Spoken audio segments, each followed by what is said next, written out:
السلام عليكم، كيف دايرين؟ لاباس عليكم؟ كيف دايرين مع الصحه؟ كلشي بخير. كنتمنىكم دائما تكونوا بخير وعلى خير وانتم كتشوفوا هذا الفيديو. اليوم ان شاء الله بنهار جديد، فيديو جديد. نسولكم بعدا كيف دايرين مع هذا البرد البنات، كي دايرين مع هذا البرد الماعن والكوزينه. زعما الموت ديال البرد البنات ما يعني تيجيك العكز على الشقه كله، ماشي غير على الماعن ولا على اي والله يرحمنا بشي شتيوه ان شاء الله تدفي لينا الجو ان شاء الله يا رب. المهم كيف ما كتشوفوا معايا البنات، اليوم غادي نشارك معكم واحد الخبز اللي بالدقيق ديال الزرع او الدقيق ديال الشعير، اللي غادي يجينا رائع، وغادي نسموه بواحد المكونات اللي جد بسيطه وكاينه في كل بيت، لكن صحيه اكثر وعندها فوائد كبيره على الصحه ديالنا. المهم ما نطولش عليكم، خليكم مع المقادير وطريقه التحضير. كيف ما كتشوفوا معايا هنايا درت واحد الطاسه، غادي ندير فيها هنايا، درت فيها الزرع، الدقيق ديال الزرع، وهذا انا غادي نوريه لكم البنات. هذا هو الدقيق اللي كيقولك الخبز الاسمر، هو هذا الدقيق ديالو. وهنايا البنات عندنا السميده ديال القمح، او ديك النخله الرقيقه اللي كتكون فاش كتغرب الليل القمح، كتبقى لك هادي، ولا في الطاحونه فاش كيغربل لك كيخلي لك هادي بوحدها والدقيق بوحدو. المهم البنات غادي ندير واحد المعلقه ديال الزعتر، وواحد تقريبا واحد 2 المعالق ديال الحبوب الشيه، وغادي ندير واحد نص معلقه ديال حبه حلاوه. ما تكثروش منها البنات، اللي ما بغاهاش ما يديرهاش، هي زوينه في الصراحه. صافي هنا كنجي غادي ندير الملح حسب الذوق، وغادي ندير الخميره. كيف ما كتعرفوا دابا الجو بارد، غادي نديروا القياس اللي غادي يخمر لينا هذا الخبز هذا.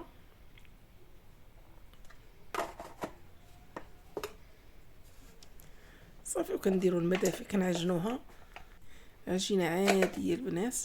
بالعكس هذه سهله على العجينه العاديه، يعني ما كتسدلكش بزاف. ما غاديش انتم غادي تشوفوني كيفاش غادي نجمعها وكيفاش غادي نعجنها.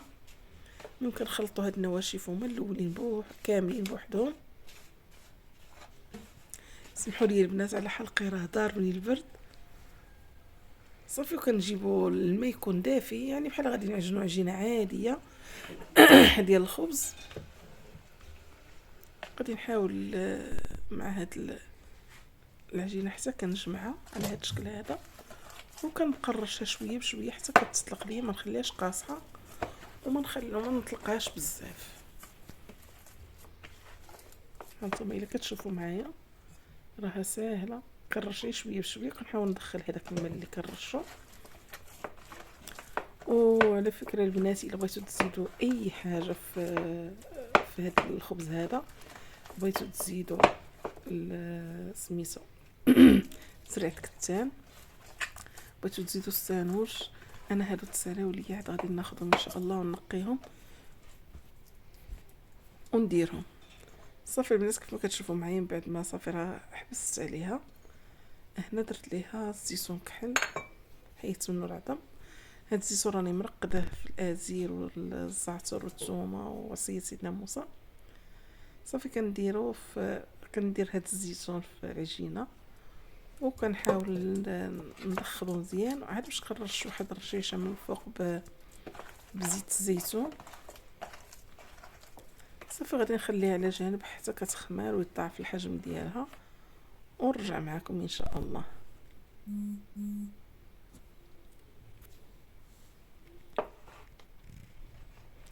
من بعد ما خمرت البنات العجينه، هانتوما كيف ما كتشوفوا راه ضاعف الحجم ديالها. بنات ديك السميده ديال القمح هي باش غنقرصها. اللي عنده البلبوله رقيقه يقرص بالبلبوله رقيقه، راه كيجي رائع البنات.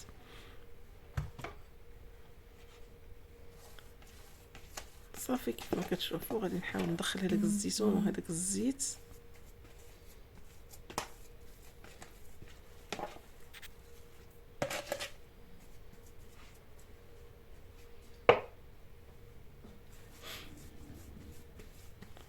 وغادي نقرصها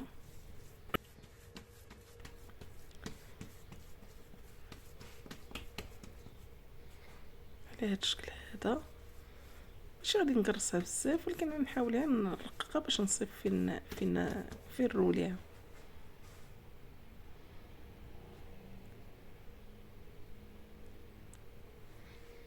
صافي كنجي على هاد الشكل هذا البنات، كنبدا ندفع فيها بحال الشكل ديال الفقاص فاش كنبغيو نكونوا معمرين وباغيين نروليو بحالو حتى هو تماما.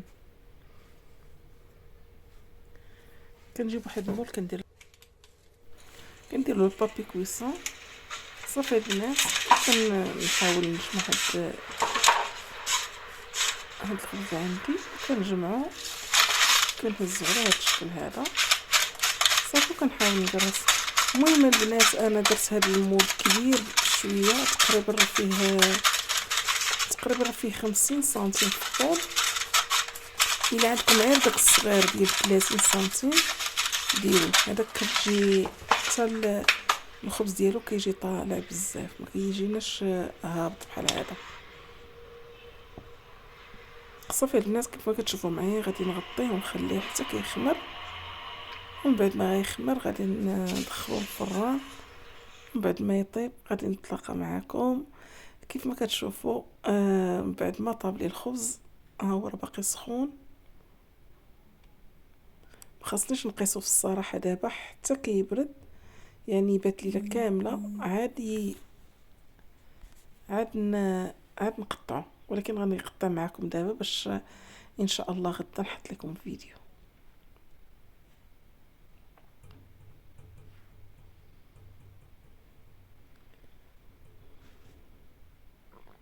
هذا هو الشكل ديالو، شوفوا كيفاش كيجي. ولكن ما يعني اللي بغى ياكلو هكا ياكلو، اللي بغى يزيد يقرمشو يديرو في البانيني، ولا قطعيه كامل وديريه في واحد الطاوه دخليه للفران. كيجي رائع البنات، رائع رائع رائع اكثر من رائع. هذاك المذاق ديال الزيتون وديال الزيت ديال الزعتر كيجي رائع البنات. وكان الفيديو ديالنا غيتسالى في هذه الوقيته هذه. كنتمنىكم تبارطاجيو هذا الفيديو وتوصلوا لواحد العدد كبير من المشاهده. وشكرا الى